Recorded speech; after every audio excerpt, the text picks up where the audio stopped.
One of the most important aspects to Dungeons & Dragons are the dungeons. So I talked to Mike Mearls about what you should keep in mind when you're making one. The classic way of bringing a good story to a dungeon is you just make a unique dungeon. It has something about it that no one's seen before.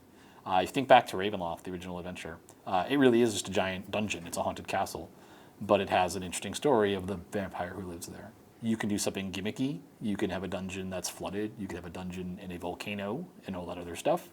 And that's been done a lot, and that's a reason it's been done a lot because it works. Now, the challenge is just coming up with something unique, but luckily for most dungeon masters, you're not trying to publish an adventure, you're trying to impress your players. So as long as they haven't seen it before, it doesn't matter how many times it's been done. It's unique to your group, so therefore it's going to be interesting. The other way you can make the dungeon interesting is by making it part of the narrative of your campaign. It's a place the players have to go, right? Because they want something there, or there's someone or something there they want to defeat.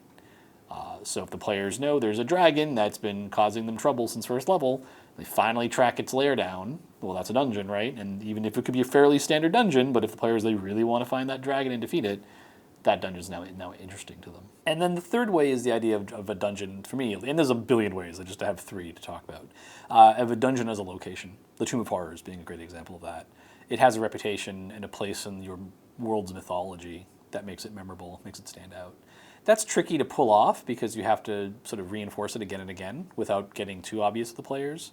But that's the kind of dungeon where when the players finally have to go there, they go, ooh, right, that's like interesting. Like, oh, we either like maybe find it or like we know it's deadly.